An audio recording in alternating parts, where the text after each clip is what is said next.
जय जिनेन्द्र भाई जी, आपने पूछा कि दान गुप्त देना चाहिए या घोषित करके देना चाहिए। शास्त्र के अनुसार क्या सही है। आपने आगे लिखा कि कुछ लोग कहते हैं कि दान गुप्त ही देना चाहिए, उसी से लाभ होता है, प्रकाशित नहीं करना चाहिए, घोषित नहीं करना चाहिए, उससे अहंकार आदि का महान दोष लगता है, इसलिए केवल गुप्त ही देना चाहिए। और कुछ लोग कहते हैं कि दान हमेशा घोषित करके देना चाहिए ताकि दूसरे लोगों को भी प्रेरणा मिले। आप कहीं पर कुछ भी दान दो तो उसे दूसरे को बताओ, उस पर नाम लिखाओ, ताकि आने वाली पीढ़ियों को प्रेरणा मिले, उस मार्ग पर चलने का संदेश प्राप्त हो। तो क्या आगम के अनुसार क्या सही है, दान गुप्त देना चाहिए या घोषित करके देना चाहिए? तो देखो, आपने पूछा शास्त्र के अनुसार क्या सही है। जैन दर्शन में ये बात बहुत बार कही गई है कि हर बात स्यादवाद से समझना चाहिए, कभी भी किसी एक पक्ष का आग्रह नहीं करना चाहिए। कभी कभी कोई वक्ता जरूर एक पक्ष को कह सकता है, और वो इसलिए कह सकता है कि वो श्रोता की मनस्थिति को पहचानता है और उसे वही उपदेश हितकर है ऐसा जानकर कोई वक्ता एक पक्ष बोल सकता है। लेकिन जिसे पूरी बात समझना है उसे कभी भी आग्रह नहीं करना चाहिए और दोनों पक्ष जहाँ जैसे हैं वैसा समझना चाहिए। अब इसी विषय में हम विचार करें तो हमको पता चलता है कि दोनों ही बातें ठीक है। दान गुप्त करना चाहिए, ये भी बात बहुत उत्तम है, बहुत अच्छी है। क्या प्रकाशित करना, हम तो त्याग करने निकले हैं, इसलिए हमें उसे प्रकाशित करने का राग नहीं होना चाहिए। उसमें वास्तव में दोष भी लग सकता है। हम बहुत कमज़ोर प्राणी हैं, कसाय युक्त प्राणी हैं, तो हमें कहीं न कहीं कोई अंदर कोने में इस तरह के भाव आ सकते हैं, मैंने दान दिया। तो इसलिए ये पक्ष भी बहुत अच्छा है, बहुत बढ़िया है कि हमें हमेशा गुप्त दान देना चाहिए।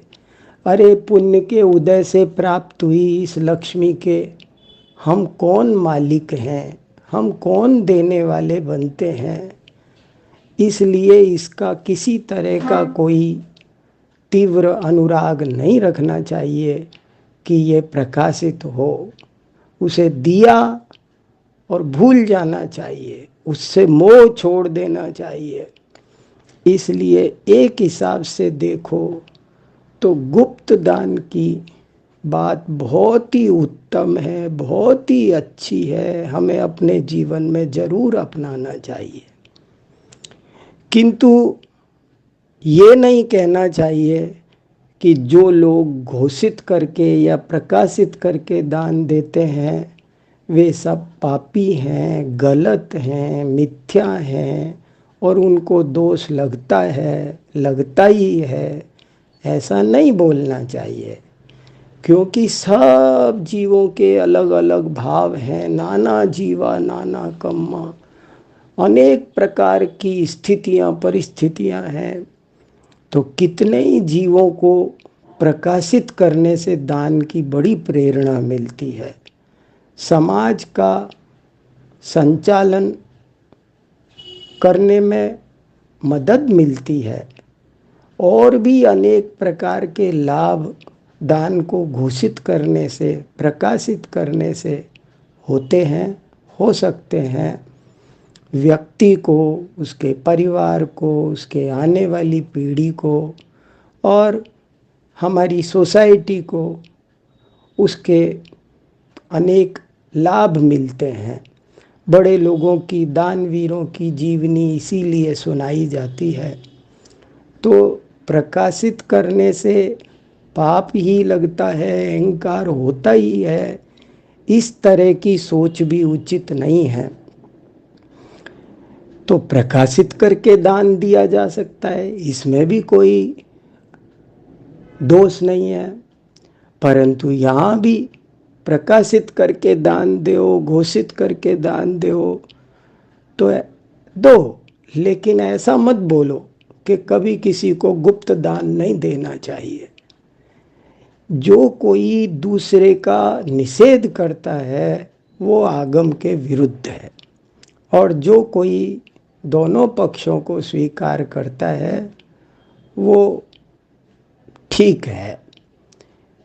तो आपने शास्त्र के अनुसार पूछा, मैंने जैसा मैं शास्त्रों को समझा हूँ उस बुद्धि के अनुसार, अपने समझ के अनुसार आपको उत्तर दिया। आपको इसमें कुछ और विशेष बात भाषित हो तो आप बताना। मुझे तो यही समझ में आता है कि बहुत लोग जगह जगह कट्टरता का, आग्रह का उपदेश देते हैं और वो उचित नहीं है। हमेशा बात का अपर पक्ष भी होता है और वो भी महत्वपूर्ण होता है। मुख्य गौण पद्धति से ये जिन शासन चल रहा है, वक्ता श्रोता की आपसी समझ पर कभी कुछ मुख्य किया जाता है, कभी कुछ मुख्य किया जाता है। आग्रह सर्वथा नहीं करना चाहिए, ये बात जगह जगह शास्त्रों में आई है। सो यही मैंने आपको बताई है। जय जी।